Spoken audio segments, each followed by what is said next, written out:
The Business of Cleaning, the podcast that brings cleaning industry expertise straight to your ears. Hello, everyone, and welcome back to The Business of Cleaning. My name is Haley Morris. I'm your host. And today we're going to go ahead and jump right in, and I'm going to let my guests introduce themselves. So if you guys don't mind. Sure. I'm Zach, and this is Dan. We're with Ageless Global. Our background's in the medical industry. So I was in the medical sales industry where I sold medical equipment, including medical sanitization equipment. And Dan has ran an integrative clinic for a long time now. And so we accidentally got into the cleaning space, and so here we are, and we're excited to talk to you about some of the things that we've been working on. You guys are very familiar with like health and safety. I'm very curious on what your thoughts were when everything changed like last year, just because, from an everyday perspective, we went remote in like a matter of hours. We had an email Sunday night or so that's like, hey, go ahead and get your stuff. We're taking our software. We're going home. And then everybody was out by noon. So Yep. I'm wondering from your guys is being in like that health and safety space, how it was seeing the changes that were occurring. Because obviously like going home probably looked a little different for you guys. Well, it did. And even clinic-wise and people coming in just for your normal type of illnesses or sickness or whatever, everything kind of stopped. The world kind of stopped there for a bit. And there was a big fear and worry and wonder what's going on. A little background about us in this medical space. We've been doing a lot of supplements and other things as far as products and education for doctors and for other clinics around the country on different things. Some of it's in hemp and some of it's in other areas as far as stem cells and things, just on really health and wellness. And when it came to all these things and everyone packing up and leaving, hey, we don't know what's happening on surface. We don't know what's happening with cleaning, what's going to kill this thing that's out there. And there was just a lot of fear. We didn't know. Interestingly enough, we had done a lot of testing on other products for efficacy. And our first thing that we came up with is, the big thing that they were pushing at the time, because really, they didn't really know a lot. And so we're just going to push cleaning products, alcohol, we're going to all these other things that are out there and just try and kill this virus. The first thing that we did is in our medical space, we're like, my partner and I were like, we've been in integrated medicine for a long time as far as in teaching and training. We knew that using a lot of these products that we were talking about in a respiratory environment are going to actually be more damaging for those that are cleaning. We're spraying, we're breathing, they're all toxic. And the first thing our thought was like, well, are these things going to kill this virus that's out there right now? We actually went to the point of back in March, right when it started coming out and everything started happening, we were able to purchase the SARS-CoV-2 virus, known in body as COVID-19, and we started testing on products way back when. And interestingly enough, what we had found was actually astonishing that alcohol only killed about 38% of the virus on surface and had regrowth within hours. And so a lot of these things that we're spraying, we're breathing them in, and we're actually causing more respiratory injury when we're having a respiratory virus that's happening. And so we knew that these toxic environments were going to build up on surface, build up in use. People spraying, even breathing through a mask was going to cause, exacerbate the problem with the lungs and with our breathing. So that's what we did. We tested a lot of different products. Silver, hydrogen peroxide. We did a whole bunch of products and things to see how well they killed the virus. And this is where we kind of came up with our own product that we're using in cleaning that we found, guess what, killed 99.99% of the virus within minutes. Also, we got a lot of feedback from a lot of the practitioners that we work with. A lot of increases in alcohol poisonings and bleach poisonings, not from oral consumption, but from using on the hands and that kind of stuff. And so we wanted to find a solution that was efficacious, completely safe, and non-toxic. So that was also another part of our motivation to really dig in and do the research. Well, I know that's a big concern with like anything. If we go back in history, you know, we'd have lead paint and all this other stuff that people thought were like even stuff in furniture dyes that people thought were safe at the time. And then it comes out that it's super toxic. So of course, processes and policies have evolved to adapt to that. And so when we're in such a volatile situation dealing with COVID-19, you know, everybody wants to clean, and some of that is reaching for, you know, familiar products and stuff that people think is safe. And there's a lot of, like you said, unknown. But I know when I worked in a restaurant space, one of the first things my manager at a point to tell us, don't mix certain things because it releases a toxic gas, right? Like, Okay. don't do this, don't breathe it in. Um, and actually, uh, I take care of our pool. So cleaning a pool, you use chlorine. We have tablets, and I think they got damp, and I opened it the other day, and I was like, "Oh." But, you know, there's so many things that we've introduced over time that, like dwell time and other things, it has to sit for a while so that those fumes, you know, dissolve, like they break down enough that you're not breathing them in, or there's a surface you can actually touch it. It's no longer damp, and it's safe for like breathing in or just touch. And I think for everyday people that are cleaning, or for some people who are just trying to keep up, that it was easy to forget that not everything is people safe too. That's right. That's right. Or even build up on a countertop. We wipe it down, we have it on our hands. That toxicity of that chemical, whatever we're using, builds up in time. And so if it's on a food grade surface, if we're touching it, we're just getting more and more of that. And so since we're cleaning more often, right, to keep this going, we just have a higher buildup. And so our body's resilience is just not that, you know, over time is lessened. So we get more toxicity into the system. And that's really what we are worried about. What is this buildup? What is this spraying this and breathing it? When we're smelling it, we're breathing it in. We're getting into our lungs, right? And so even if we're trying to spray at a distance, if you're smelling that, you're getting that into your lungs. And so that's where we're getting more of that buildup, as we we're saying.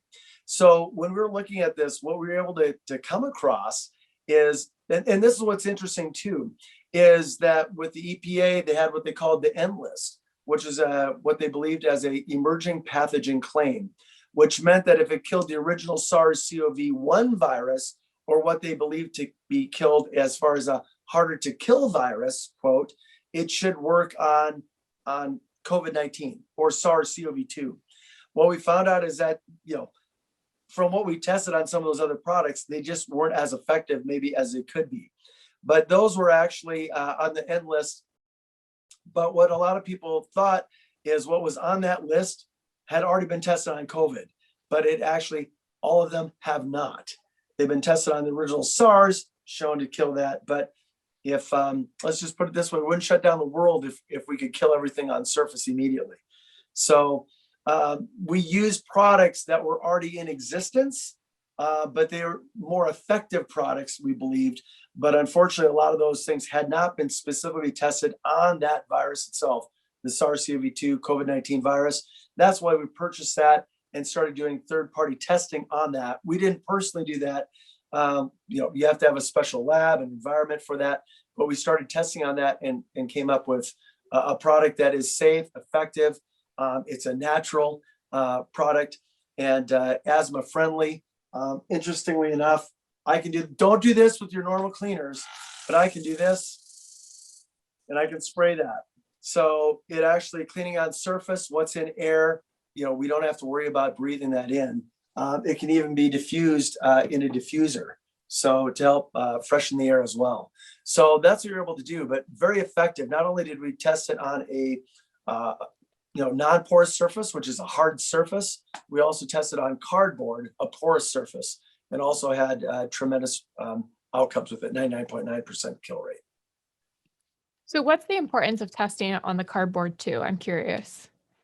Because a porous surface, it's easier to kill on a porous hard surface because the viral load can't get in, into a porous area. So it kind of hides. And so on a cardboard surface, it's able to get in there, but we're able to show that it can't last in that area. And when the virus first started coming out, we had a lot of different things, how long the virus could last on a surface. And so one of the most important things that we haven't talked about and that a lot of people don't understand or we haven't really gone into is what is that viral load? What is a viral load? It means how much virus is on a surface or in air to actually go ahead and transmit. And that's one of the things we really didn't know. And even now we don't really know. And so what we want to do is decrease whatever that is or get rid of it so it can't transmit. Does that make sense? Mm-hmm. Yeah, because I guess too, even if you can't figure out exactly how much of the virus needs to be present on that surface for it to become transmittable, like as long as you can decrease the likelihood to a point where you can confidently say it is safe, then you're essentially doing your job, right? And then Exactly. adding, mm-hmm. And then And adding on one top. of the things we haven't talked about is that really our bodies are designed to heal, right? We're designed to injure to repair. That's what we do in our clinic. That's what you do for, and a lot of people might be familiar with this when it comes to doing facials or doing things to skin. We injure the skin to encourage it to repair. And so that exactly. And so what happens is they do microneedling. We do all these other things, right? Lasers and things of that nature. We injure to repair. The reason why I say that is our immune systems are designed to injure to repair.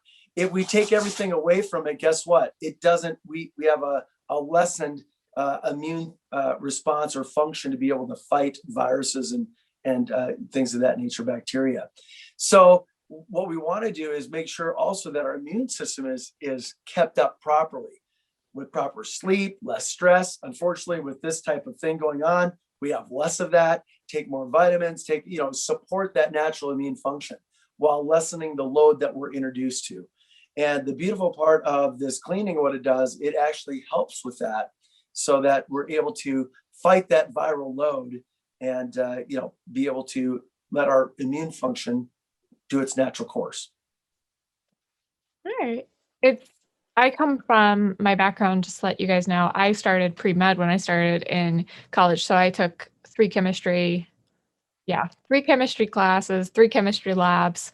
Not, an expert by any means, but I'm at least familiar with like the powers that chemicals have. And it's kind of funny thinking back, like we'd use like hydrochloric acid. You do acid rinses and stuff of your beakers and things. But you always did it in the hood and you always did it with stuff like that. But just because you cleaning with it doesn't mean it is still people safe. There's different things you're cleaning for. We were cleaning to make sure that it could react appropriately with what we need to do, that we were having a controlled environment versus we weren't cleaning to cook out of that beaker. So no, and you're right. And there's some things at HCL, there's some things that are out there right now that are done as a natural product. The problem is their longevity and their kill rate, it changes in time. So you can do something and actually, electrostatic sprayer where you're actually ionizing, there's a lot of things that are popular about that. The problem with that is they lose that very quickly. And so they lose their potency. And so to put it on a shelf or to do anything long-term, you lose that strength that's actually in that product. And so that's one of the things that we also don't talk about, what levels they have to be at and how long is that shelf life on that product so that it's sustainable to kill those bacteria and virus. So when you talk about some of those other things, what we were able to do is actually take, and this is interesting, you talked about chlorine, does it kill? Yes. Bleach, it does kill, those things.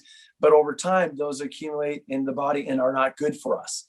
We're able to come up with it's a mineral oxide that breaks down all into an organic component that actually is safe to breathe and is actually asthma friendly and is actually supporting our respiratory system along with being able to kill the virus and bacteria, and safe on food grade surface. So I can actually go and take a course if you can breathe it, but you can spray it on a food grade surface. And Zach will tell you a little bit about the schools and what they were doing is they needed something to be able to spray, or a restaurant be able to spray, make sure that they know that virus or that bacteria is killed in that area but safe for eating on surfaces, Yeah. whether it's a fork, utensil, anything touching that, hands touching a table back and forth. Yeah, it's really interesting. We met with some of the custodial departments here locally in the school districts, and they were all moving away from chemical-based cleaning products to green products. And then when the pandemic started, that went out the window. I mean, they were stockpiling. I mean, they had pallets and pallets of just Whatever they could get. products. Yeah, and it was interesting because we met with several of them, and they all had the same thing. They were actually more concerned about the toxicity of the products they were bringing back into schools than they were the actual virus. One major concern was in the cafeteria where, they had to lay down a cleaner, let it sit for 10 minutes, and then come back and clean off the cleaner. And so it was very, very strenuous for the cleaning staff. They obviously did not enjoy having to clean twice and have to smell the fumes and that kind of stuff. And so when they saw what we're doing, they're like, okay, we get this. No longer do we have to clean our tables twice, but we can just clean it once, and it's fast. That's the one thing that we discovered in our testing, And is how it's safe fast. and non-toxic. That's right. And so it's safe not to spray on food prep surfaces. I spray around my fruits and vegetables, and we haven't had any issues with that. And so there's a lot of advantages that we can provide to the schools and cafeterias and restaurants that hasn't been introduced previously. I have noticed, because we've had a couple, we've had somebody on from MSU, and then we've had somebody on from the Salt Lake school system, that more of these school systems, like you said, are moving to safer chemicals. They're moving away from the harsher ones, especially like elementary schools and these schools that have kids out on playgrounds or surfaces. And we all know, even like, I am not even going to leave teenagers out of it, because they were eating Tide Pods and stuff. So at this point, if they can put it in their mouth or touch it with their tongue, they're probably going to, at least some of those Right. kids. So like, you have to assume everything can be eaten off Everything, of. yes, crayons. If kids will eat their Elmer's paste, they're gonna try something else. That's right. Oh yeah, they've licked the playground. They have. So Yeah, I have a 5-year-old little boy. I mean, he gets in the dirt and he goes to town. That's one of his favorite snacks. Just well, my sister, she's 7. She was looking at the wash machine, and I come back to, like, it goes off, and I come back to move the laundry, and literally slobber all over. I'm like, you were looking at? No, I wasn't. Yes, you were. He was just sitting there licking a circle as she was staring down at it, and I'm like, oh my gosh, child. So they literally will eat everything, and I've noticed for like in the school systems or even anywhere that you go that kids or people might interact with, making it safe enough that people can leave their food on it or do stuff like that, that kids could lick it, because there's only so much parenting that can be done 24/7. That's usually important. And then the flip side is that your team members are safe when they're using it. It's like you said, if they're spraying this stuff constantly, even with a mask, they're going to, obviously if they can smell it, you said, they're breathing it in. So if something's getting past the mask.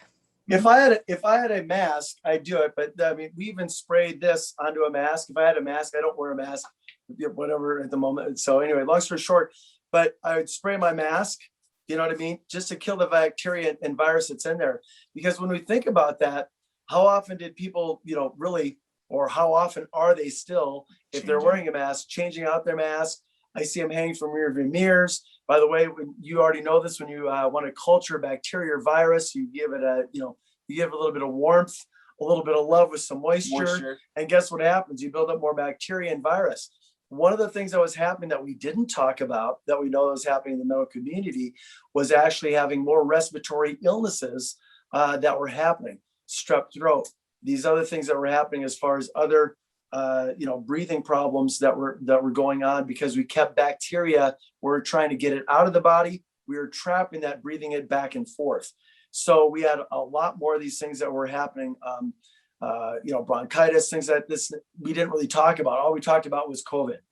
And so all the people that are going and getting tested that thought they were sick, what did they have if they're having a respiratory illness? A lot of those things, possibly, I don't want to say as far as that, but could have been because of we're actually not, expelling what we needed to and trapping that and creating more of this bacteria that we're breathing in on a constant basis. So as we think about that, there's only about 10% of those people that were testing positive for COVID. What did they have then at the time? So interesting to think about that.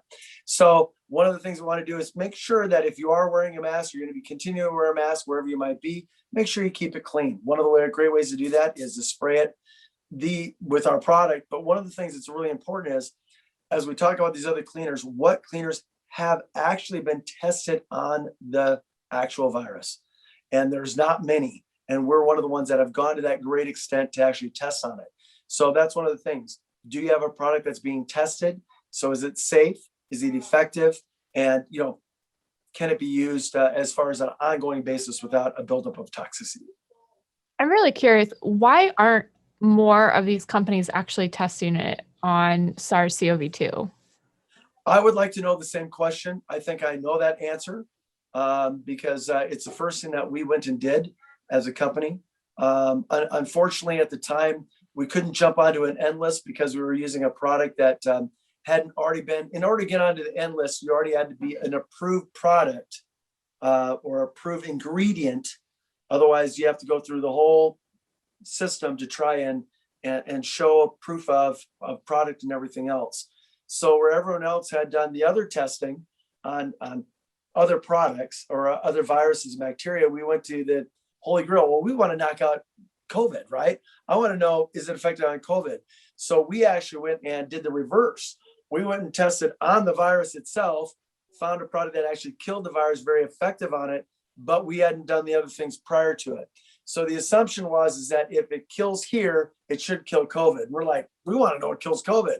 So our assumption is backwards. If it kills COVID, it should kill the other, but it doesn't really work that way. So we do have an EPA registered product that's, as a food grade pesticide, things of that nature, that actually very safe and effective, that's been tested on the virus. We're waiting and we've done submission onto the part to be approved onto the N list. So we kind of had to work backwards. So, but that's what we had to do in order to really bring this to fruition. So it's a lot of things. I mean, the EPA is there to, really help people and to be effective and to make sure that most things are taken care of and are tested properly and safe. It's just that it's part of what you have to do in order to go through your testing. But that's why we jump right to the end, and that's why we ask again, why don't others do it, and why don't they show their outcomes? And they should. Mm-hmm. Not just assume, but actually show that they do. So how can a company or a school make sure that they're using products that have been tested? That, okay, we know they're safe from ... How can we ensure that they're people safe and that we are actually killing the virus as it stands right now?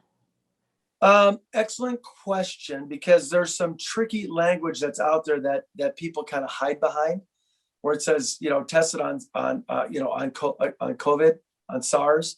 And so they don't talk about whether that's 1 or 2. These are all different. They're kind of all related into the SARS family. And so a lot of these different viruses. And so they say kills that. And so they say, or approved for COVID. They automatically, as a consumer, we think, oh, it kills COVID. It's approved for COVID. It must kill it. And the answer is not all of them that have been approved on the N list been tested actually on the virus. We assume that it does, right? The assumption is if it kills the old or harder to kill virus, it should kill COVID. And so what's there is not tested always on it. It's assumed to kill, but approved for use. That's the hard part. And that's the message that we try to get out. There are some companies that have tested on the virus, but the majority have not on the specific virus, rather than a surrogate virus or something of that nature of it. Okay. I'm curious too, do you know what else that your cleaner is tested to be effective on, as far as like other viruses and things that could be found on surfaces? So it actually, with the EP registration, it's shown to kill 99% of all viruses and bacteria. Well, there's specific viruses that are tested on. That's right. But we're also going through our EPA portion right now, as far as to be approved on the N list with other things. So it can be used as a pesticide, a food grade pesticide. So it kills many different types of viruses, safe for food grade. Mhm. That's the most important thing when it comes to that. But we're expanding that. And if you're familiar with the EPA, there's an expansion. And so little tests have to be done and submitted. And we're in the process of that. And we're hoping that that's going to be done by June, that we're going to have, the end list. That's our hope for what we submitted. Well, that's exciting to be going through that process, I'm sure, right now. But so I assume then that post-COVID, once things have calmed down and people don't need um to just be looking, well, I guess they need to be looking at everything else. But when people aren't so focused on this virus and they're focused on just making sure that their surfaces are safe, this is a cleaner that they can continue to use. That's right. It's interesting. My wife, we've developed a lot of products, and sometimes she's not a fan of everything that we do just because it takes so much time. But anyway, I brought home just actually one of these, and then she's just started using it. And I just noticed it was empty. I'm like, what happened? She's like, well, I've been using this. This stuff is great. So she cleans everything with it. So our kitchen, like our countertops, she just loves how it's just, it smells fresh. She doesn't get the fumes that she was getting, or, the toxic, the bleaches and that kind of stuff that she was using before, and the alcohols. And then interestingly enough, so the mineral oxide that we use, again, it's concentrated oxygen. So if you think of ozone's used quite a bit for smells and smoke, smoking rooms and that kind of stuff.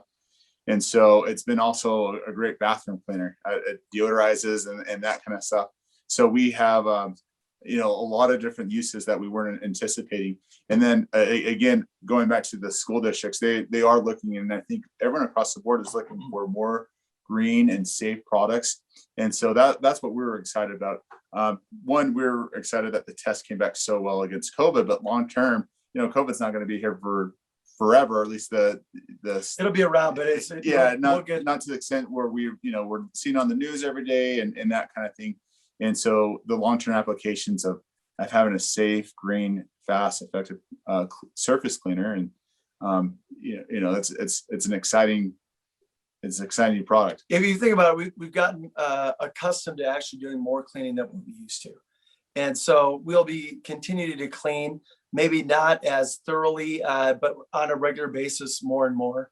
And that's why it's so important to, that toxicity builds up in time. So it's very important to have that cleaner, no matter what it is. But one of the things as we talk about this, and what Zach's talking about, the strength of the product, is that it's organic, but actually at the same time, very strong. In fact, of what it does and how it can kill those viruses and bacteria. It's actually going in, as you said, ozone therapy, and ozone goes out and kills a lot of things. We talk about hydrogen peroxide.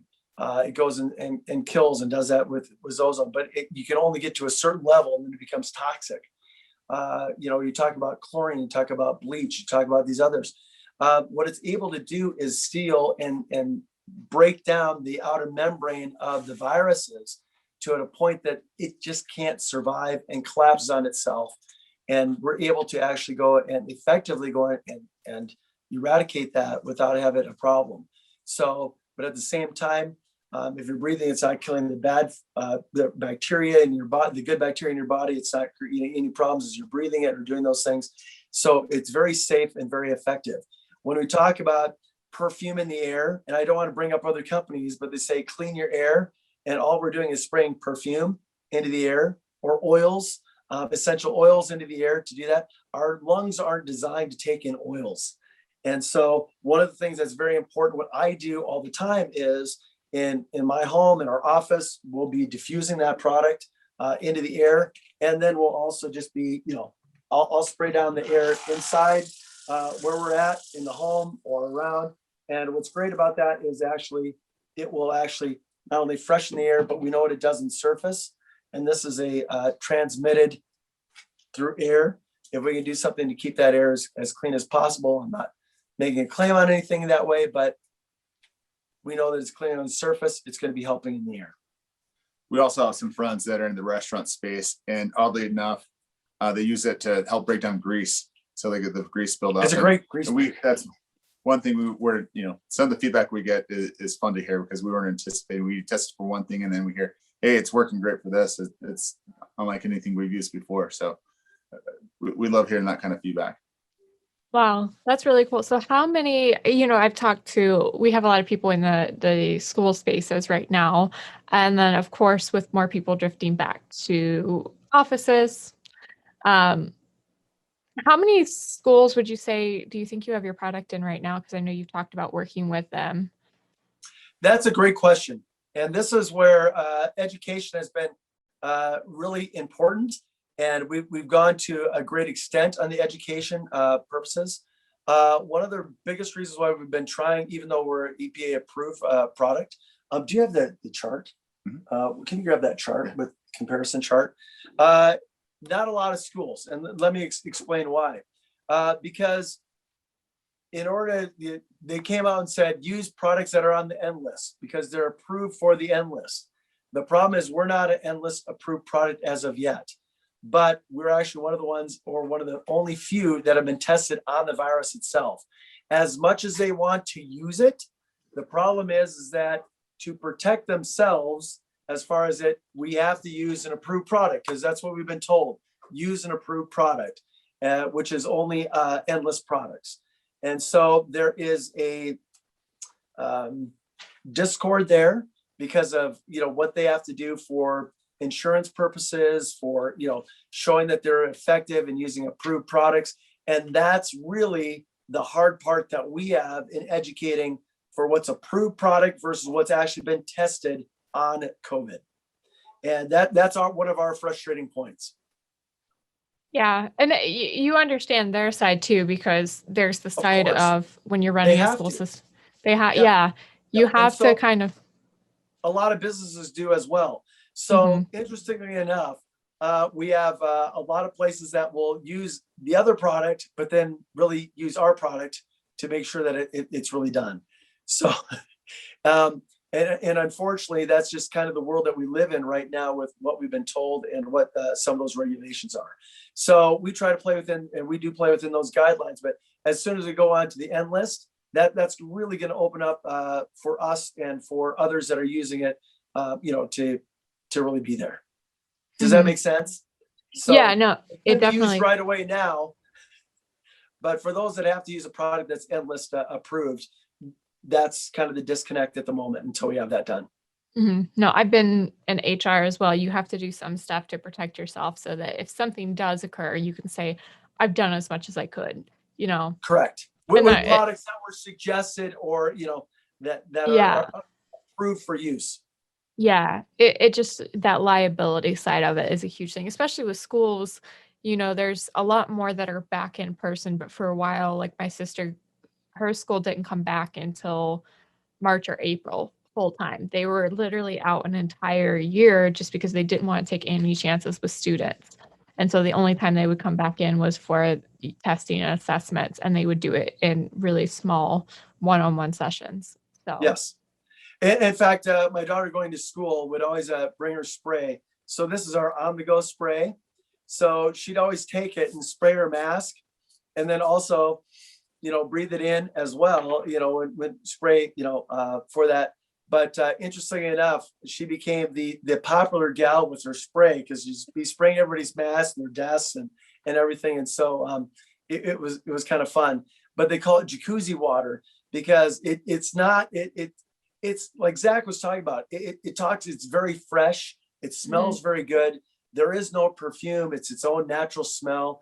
It's not a bleach. It's not a chlorine. It's actually a mineral oxide. But that mineral oxide has that familiar smell of like what you're talking about, a pool or jacuzzi.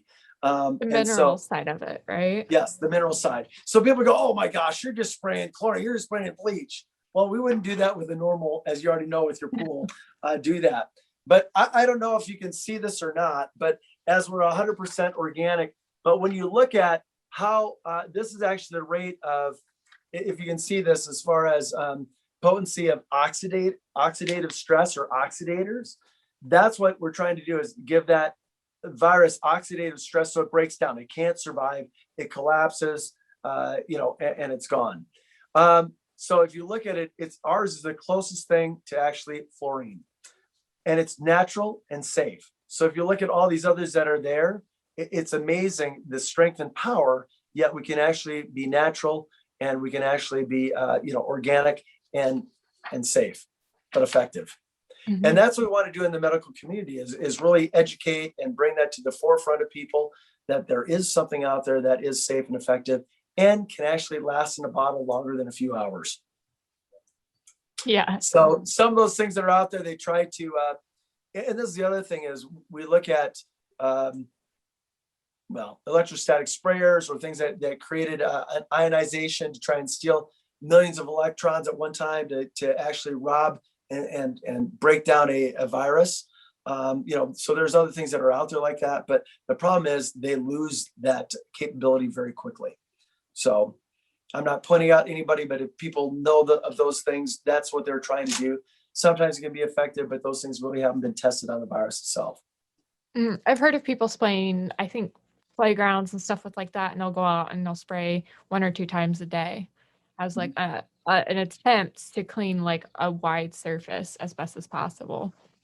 So Yes, you can use our products in an electrostatic sprayer, in a sprayer, or a fogger very effectively because it doesn't change what we're doing with the product. So hopefully that helps a little bit more as far as what we've done, where we've been. We were super excited when we came out with this, and like, oh my gosh, this is it. Everyone's gonna rush to it. But without being on the end list, we really couldn't say a lot or really push a lot.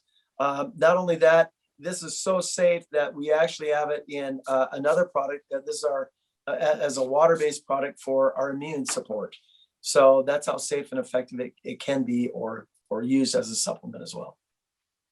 It actually meets the NF60 Standard for purification of water. So essentially it's a mineralized, purified water. So at least you do know that you're getting approved so that people can say that you fight the virus and they can be confident you're on the end list. And then, but as far as just an everyday cleaner, you already have the support to show that it's effective and it's safe, which is great. Absolutely. So you can use that as a cleaner. We just can't say it's on the end list and what it does. Yeah. We can say it's been tested, but until that time, but at least people are aware of it, been using it, and people have been using it and absolutely loving it. And it's just been super exciting to do something that we know is really going to support our natural immune system and is non-toxic for the environment and for our bodies. And that's what's been so exciting. And as you know, there's some things that have been happening. And as chlorine with pool, there's some chlorine shortages that they're talking about coming out, and some other things of that nature, and some other things with cleaning and other products. Beautiful thing is a mineral oxide. We're okay. We have that capability to continue with that. But most importantly, it's safe, it's non-toxic, and it's effective. That's why we call it easy, safer surface. We some of our business, we work with a lot of pharmacies, and I had one of our pharmacist clients reach out to us. She read an article in one of their publications showing that there's just been a huge increase of cases with people with asthma, and she immediately got it because she put this on her shelves. She was promoting it to a lot of her patients that are coming in for just it's not every day where you get pharmacists promoting surface cleaners, but she caught on it really quick. And then when she read this publication, she understood quickly the value that we can bring to people, especially, there's 60 million people in the United States that have asthma, and that, they're limited in what they can use to clean without exacerbating the symptoms of asthma. So we're really excited about that. There's a lot of people with allergies and asthma and all that kind of stuff. So we feel like this is a solution, even for just those people, to have a safe cleaner that they can get all that they can breathe within the home. That's or right. Or the other environments. But you're talking about a lot of people that are cleaning and doing that. But as you can see, when I spray this, and I don't know if you can see this on air, but when I get that spray and that mist, when we're actually going with the cleaner and we're spraying one of those cleaners, and if you look at it, a lot of those cleaners will say, either use PPE equipment, or you have to let it sit on a surface for a certain length of time. Is it Papper? When we look at using, and I'm not picking on anybody, but you're looking at a wipe that goes on a table. If you actually read, it has to stay wet on surface for a certain period of time. If you actually have one of those cloths and you've tried using them, there's not enough wetness and dampness in that to actually keep a surface wet enough, long enough to really do its effective job, which is about 60 minutes to 2 minutes on surface. Does that make sense? So sometimes we're cleaning, thinking we're being effective because we're doing what we think, but it's not within the parameters of what we're being told or what's on the instructions to actually do that. And so very important as well. Here we can spray, we can wipe down, or we can spray and just let it sit, and it's going to be effective. In fact, we actually, that was part of the protocols in the testing that we did. We had a protocol where we actually wiped the surface after applying the product, and then we did a protocol where we just let it air dry. There was no difference. Statistically, no difference, 99.99%.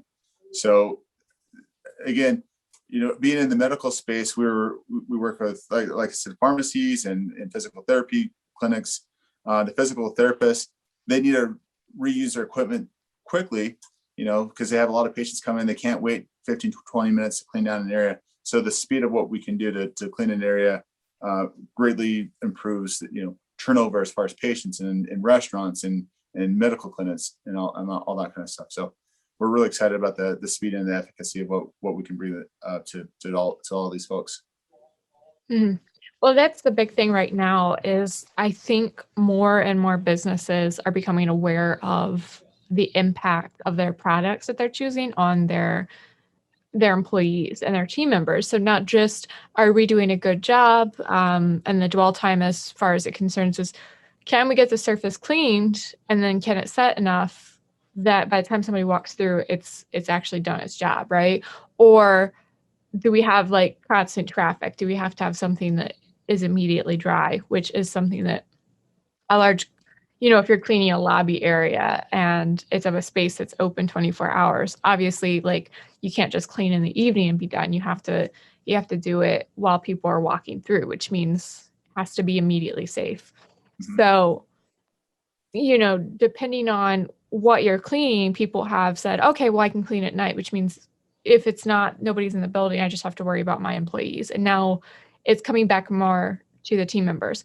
When they're using it, is it safe? Do they have to wear a mask? And what kind of equipment? Do they need gloves and stuff like that?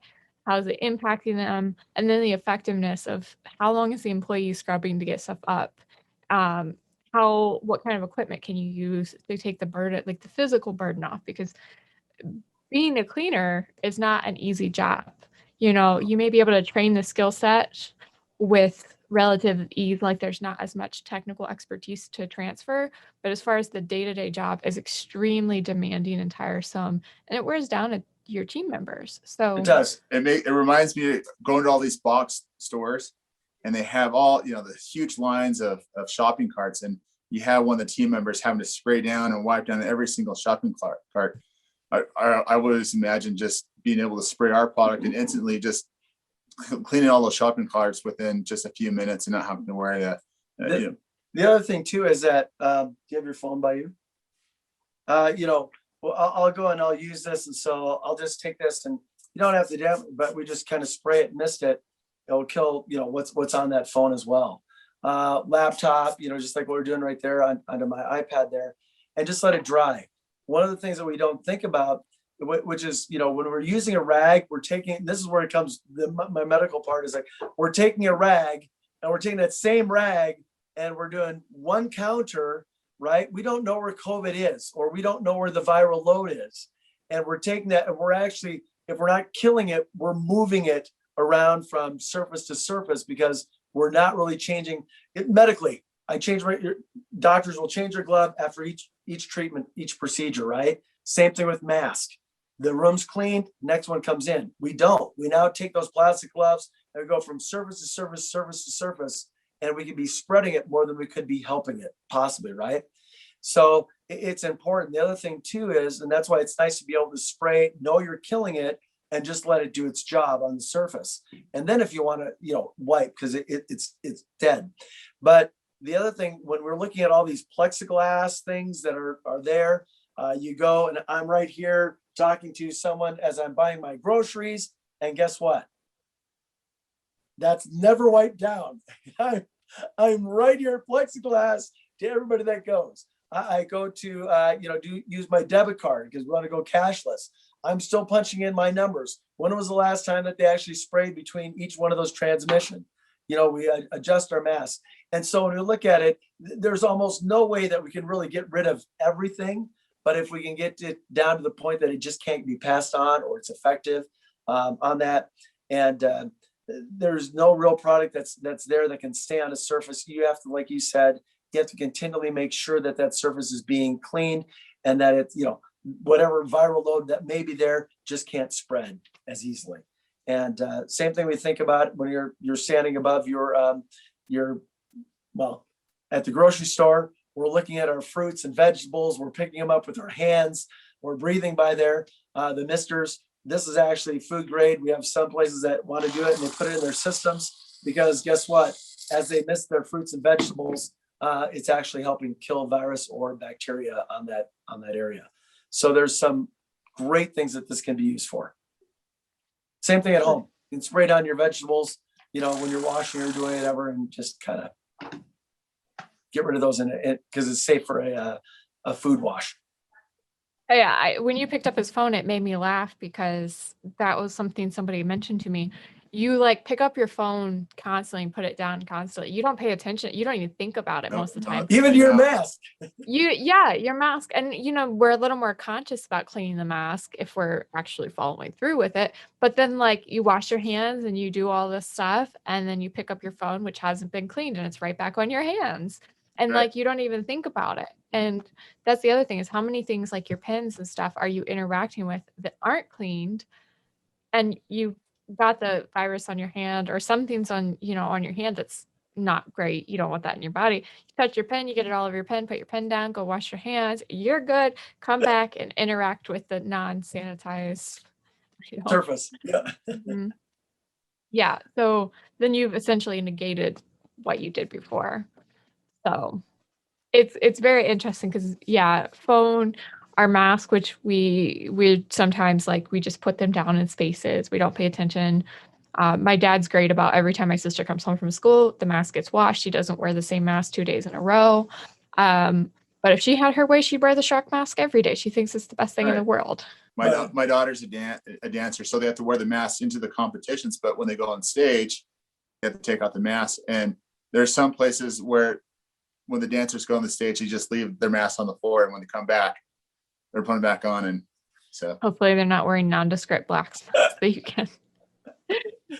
My cousin, she's a ballerina. She's done a lot of production, so she just did one, and they have to wear them on the entire time. It's fun seeing who actually matched their mask and who didn't. But they have to wear them the entire time, even for practices and stuff like that. But especially when they're on stage and they're in front of everybody too, there's a much larger group. But you think about how many times do they take off their mask when they're doing costume changes and when there's not an adult in the room to make sure, or they're just tired of having it on and they just set it down places. So yep. Exactly. It is kind of funny when you think about that. We think about I think about going rock climbing. You know what I mean? And these places where you can go and rock climb. And I think about all the things that now with COVID, it's man, everything I touch, you almost look at someone and go, man, you look kind of COVID-y today. You know what I mean? And so we kind of stray away. And one of the beautiful things about what we've done is you can have a level of confidence knowing that you're using something that has been tested, that's non-toxic, good for, not harmful to the environment or to you or your skin. And yet, you can go about your daily task and everything else, knowing that you've done as much as you can, cleaning wise, to be able to be as safe as we can in this environment and to continue, right? We'll have other viruses that come up. There's other things that happen. We've got the bird flu. We've got, all these things that happen, swine flu, and all these things that come up. And we're going to have more. So the important part is that we use cleaners that are safe, effective, non-toxic, and that's going to give our bodies its natural function to be able to do it and fight, through our immune system naturally without breaking that down. And that's what toxic things do, is they break down unfortunately, our immune system, making us more susceptible. So that's what we've been so excited about. And that's what we really jumped in and did where others hadn't, because we just believe in that, and really in good, just good overall health. And one of those is making sure our surfaces are clean and that we're breathing non-toxic chemicals into the body. So, yeah. Another thing too is travel is now completely changed. We love to carry around these 1 ounce bottles just here internally in the office. I have this new habit where I just spray my face, but if you think about going onto an airplane, you're in a condensed area, you can completely spray down your tray table, your little area, and you can travel safely without having to worry about what the next person next to you is breathing towards you. So there's a lot of great things that we can do with this product that we're excited about. Not just COVID was that was monumental for us, but the applications of the future, I think there's a lot of them. Mm-hmm. It created an opportunity for you to push and think outside the box, but ultimately you created that long lasting product. So right. Yes. And then the other thing too is, in the future, we're probably going to, as more companies and schools and everybody else starts to shift its focus to products that are better for its employees, you're probably going to start to see things around it shift. Like what is approved is probably going to get stricter, that the organic, safer products are going to become more the norm. And so, these ones that having to have your employees fully suit up in protective gear when they're cleaning a restroom. I mean, they probably still don't want to touch things when they're in there, but that wearing gloves is a choice and not necessity, would be kind of nice, or things like that, that after COVID, they can go clean. I don't want to say like after COVID, like it's going to magically disappear, because it existed before too. But once things are safe enough that people don't have to wear masks or be as cautious, and that we can return to whatever normal is going to look like, that they can choose to wear the mask or not when they go clean. They can move on truly. So yes, absolutely. And sometimes you want to wear a mask when you're doing some cleaning, and so, yeah. I was gonna say, I've heard people say, "Oh, even after COVID, I'm keeping the mask. I don't want people's stuff. I don't want what they got. I'm good with my mask." What's interesting is, we talk about hand sanitizers and things of this nature, and as Zach was talking about his son loving to play in the dirt and do things in the dirt, as a younger kid, I mean, that was it. Go play out, just go get dirty. And then we started getting into a lot of more of this sanitization. And what we found, and what was found, you can look at studies that children that used a lot of hand sanitizers that did, that mothers, and I don't mean this in a mean way, but in a loving way, they're like, I'm just going to protect them from everything, right? Well, their immune systems were actually much weaker because they weren't ever exercised. So think of it like this way: if we don't exercise, we don't build up strong muscles. We get that. Go to the gym, I exercise, because I want to keep those muscles. Injury repair, right? It gives us strength. When it comes to our immune systems, when we sanitize overly, to the point that we're so worried that our immune systems now are depleted and they're not functioning to their highest level. So smaller little things that would never really bother us are going to become more of a problem. So it's important that we clean and sanitize good, but that we're not over paranoid to the point of we really damage our bodies and our immune systems to function properly. And we need regular bacteria, virus that exist everywhere. We're never going to get rid of all that, but to get rid of the bad stuff so our bodies can do its natural function, that's really what we're all about. And that's what we believe in. That's why we really push this so hard to do this. And it came at a great expense and a great learning curve with regulation and everything else, and then to get the education out to individuals. So we appreciate you doing your podcast and your listeners to have gone through all this, and hopefully they've learned a little something along the way about cleaners, or what they can do to clean better, or just get back to their, like you said, normal. And so I don't think we have to have a new normal. I think we can just have normal.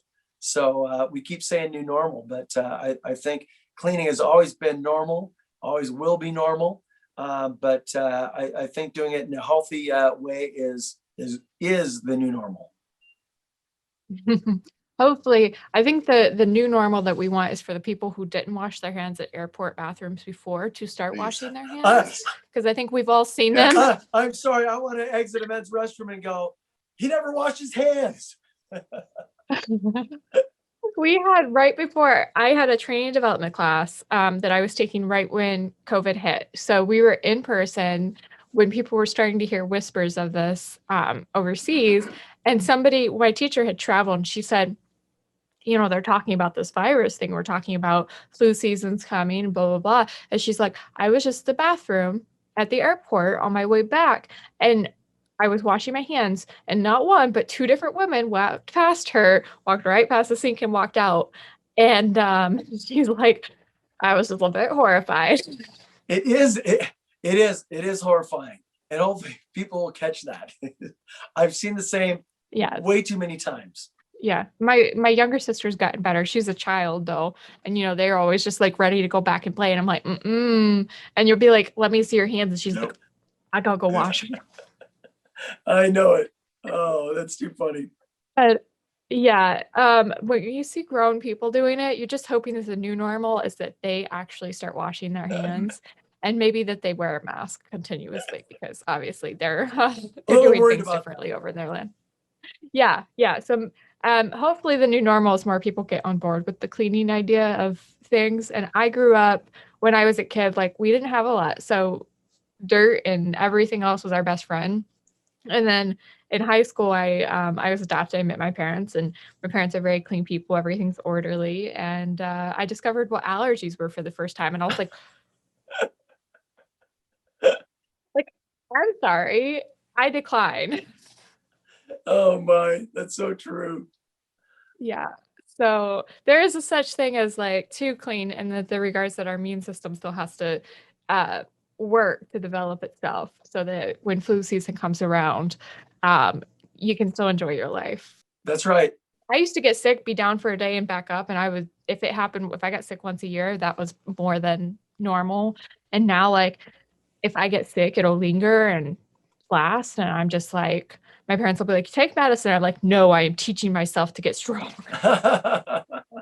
I only take it for headaches and stuff, and if I absolutely have to. Otherwise, I try to fight it off. If it's a little tiny, like, whatever, I'll try to fight it off myself. I'm like, my body needs to learn to do better again. Well, it's interesting because as we talk about things, our bodies, when we get ill, we have a temperature. And the first thing that we want to do is actually knock down the temperature. But it's our body's natural immune response to go and fight, right? And so what we do is we want to interfere with our body's natural function to fight that by dropping that. I mean, there is a level that isn't important, that's okay, and then there's one that's too high, right? But as soon as you got a temperature, well, that's your body's natural immune response to fight, right? And so we need to let our bodies do its job to a certain extent. But yes, we have to support it, but at the same time, let it do its function too, to a certain It's point. like swelling too, right? That's your body's sending cells to correct that area, but too much swelling is a bad thing. That's right. Or acute, where it's just happening, but you want it so that it's not a long-term swelling. You know what I mean? So you get an acute or a quick swelling for things to come in and start to come in and heal.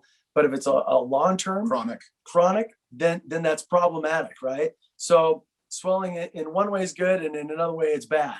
So just part of our natural body's function. Very interesting. But again, what we're doing as far as it's just like food and other things that you're taking into your body, the things that we're using to clean, we're also taking into our body, whether it's through surface contact or actually breathing it in when we smell it. So this is a good opportunity for people to be more conscious about what they're using and to make sure they're doing the best they can to protect their employees and themselves. Absolutely. We That's all, exactly it. we both have daughters that his daughter is a gymnast. My daughters are dancers. And one of the gymnastic studios that we went to, they're having a really big issue with the ammonia that they're using.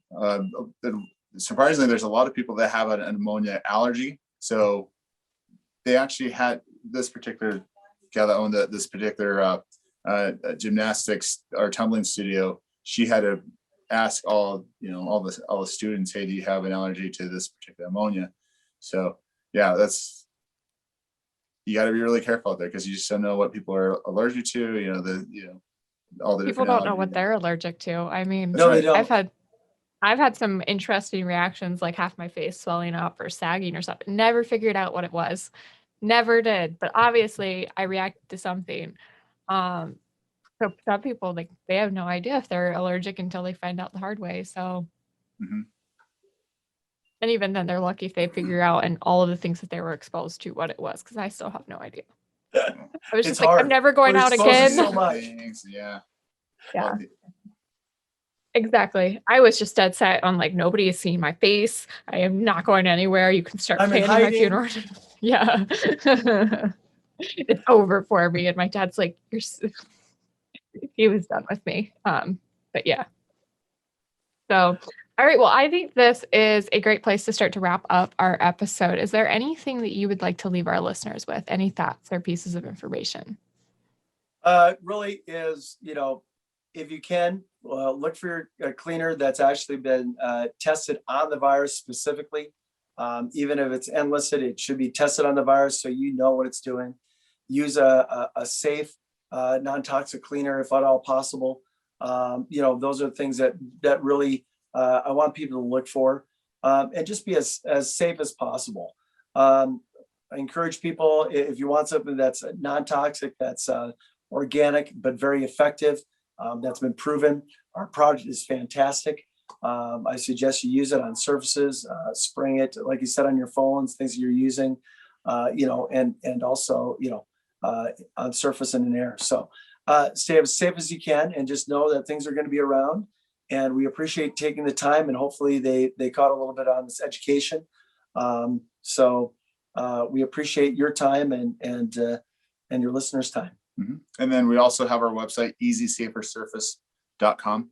So your listeners want to learn more about what we're doing, and we're always, even though we've done research in the past, there's a lot more that we want to study and research with the things that we're doing specifically with this product. So if they want to kind of follow our story, they can go there and learn more. Yep.